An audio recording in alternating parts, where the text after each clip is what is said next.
আমি সরাসরি কথা বলবো, আমাদের প্রতিনিধি পার্থপ্রতিম ঘোষ আমাদের সঙ্গে রয়েছেন। পার্থ, ছবিটা দেখলেই বোঝা যায় যে একেবারে সবে পিচের প্রলেপ পড়েছে। এমনকি এই যে ছবিটা দর্শকদের সামনে তুলে ধরছি, যে গাড়িতে করে পিচের প্রলেপটা দেওয়া হয়েছে, গাড়ি পর্যন্ত সেখানে দাঁড়িয়ে রয়েছে। কার্যত সদ্য নির্মিত একটা রাস্তা 24 ঘন্টার মধ্যে এভাবে ফাটল তৈরি হয়ে গেল।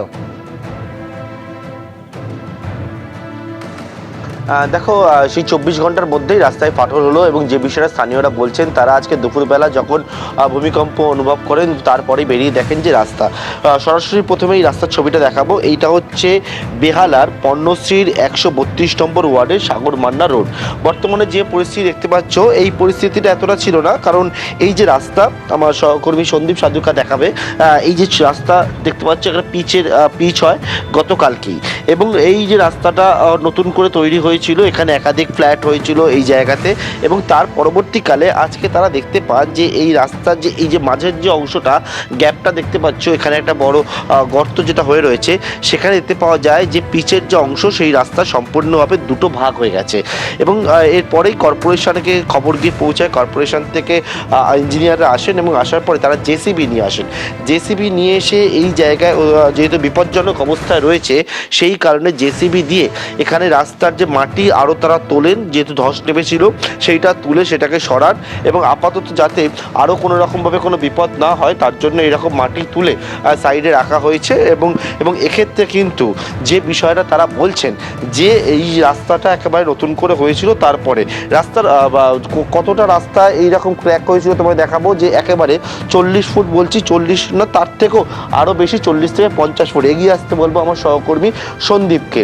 একেবারে এই যে রাস্তা বড় যে অংশ দেখতে পাচ্ছ গোটাটা, সেইখানে কিন্তু এইরকম ধস নেমেছে।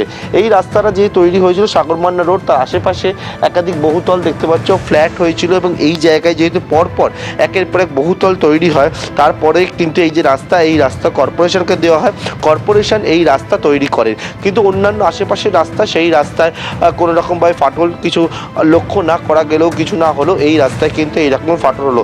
যারা এই ওয়ার্ডের বাসিন্দা, যারা এখানকার বাসিন্দা, তাদের সঙ্গে কথা বলবো। আজকে দুপুরবেলাও লক্ষ্য করা গেল। হ্যাঁ, আজকে যখন ওই ভূমিকম্পটা হলো তার কিছুক্ষণ পরেই স্থানীয়রা বাইরে বেরিয়ে তখনই দেখেছেন যে এরকম করে ক্র্যাক হয়ে গেছে, তখনই সবাই মিলে জানাজানি হয়েছে। আর মানে স্থানীয়দের মধ্যে একটা আতঙ্ক তৈরি হয়েছে। তখনই একটা আতঙ্ক তৈরি হতে পারে। রাস্তার ছবিটা দেখাতে বলবো। সঙ্গে সঙ্গে আতঙ্ক তৈরি হতে ওনারা সব পাড়ায়, সামনে যেহেতু পার্টির অফিস আছে, মান্নাপাড়ার পার্টির অফিসে গিয়ে পৌরমাতাকে গিয়ে জানান। তারপর উনি সঙ্গে সঙ্গে এসে ইঞ্জিনিয়ারদের বলার পর তারপর তো আপনারা দেখতেই পাচ্ছেন যে ইঞ্জিনিয়ার আপনারা তো এই কর্পোরেশনের যারা আছেন তাদের সঙ্গে কথাও বলেছেন।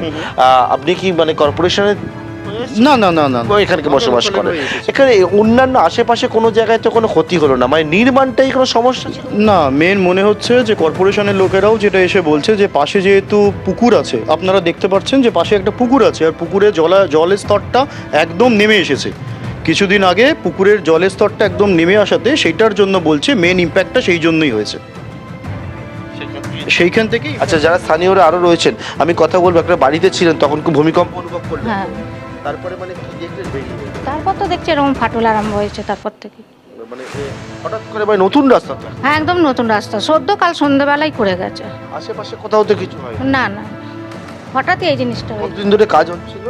কাজ নিয়ে তো 1 মাস ধরে হচ্ছিল, 1-1.5 মাস ধরে হচ্ছিল কাজটা।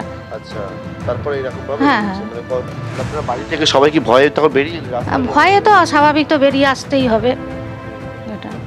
তারা বলছে যে তারা ভয় করে বাইরে বেরিয়ে আসেন, কিন্তু প্রশ্ন হচ্ছে সেটা হচ্ছে আশেপাশে কোনো রাস্তায় কিছু হয়নি, নতুন করে নির্মাণ হয়েছে, এবং সেই একেবারে নতুন নির্মাণ, যে পিচ একেবারে নরম অবস্থায় রয়েছে, এবং সেক্ষেত্রে পুরসভার যারা আধিকারিকরা কর্মীরা এসেছেন তারা বলছেন যে পাশে পুকুর রয়েছে, এই আমার বাদিকে সন্দীপকে দেখাতে বলবো, সেই পুকুর রয়েছে, তার জল অনেকটাই নেমে গেছে, কিন্তু সেখানে এই রাস্তাটা হলো। সঠিকভাবে নিয়ম মেনে যে নিয়মগুলো সেটাকে মেনে আদৌ হয়েছিল সেটা নিয়ে অবশ্যই তার প্রশ্ন উঠবে, কারণ এই যে এই জল তো অনেক দিন ধরেই নেমে রয়েছে। আবারও কথা বলে নেবো, এই পুকুরের জল বলছেন পুরসভা থেকে বলেছেন নেমে গেছিল, এই জল তো আগে থেকেই নামাচ্ছে? একদমই না, গতকালকে অবধিও জল নামানো হয়েছে। যারা এটা প্রাইভেট প্রপার্টি তো যেহেতু, ওই জন্য জল লোকে ছাঁচছিল। আর ইনফ্যাক্ট এই জল ছাঁচার পক্ষে থেকেই আজকে সকালবেলা পুলিশ এসে পাম্পটাকে নিয়ে চলে গেছে। কাউকে না বলিয়ে 2 দিন ধরে কন্টিনিউয়াসলি জল ছাড়ছিল। তার মধ্যে ভূমিকম্পটা হওয়ার পর তাই এটা জলটা একদমই ছিল না, 2 দিন আগে থেকে জল ছাঁচা শুরু হয়েছে, যে জলটা নেমে গেছে সেইখান থেকে হচ্ছে বলে মনে করছে। কি থেকে হলো সেটা পরবর্তীকালে দেখবে, এবং ইতিমধ্যে কিন্তু এখানে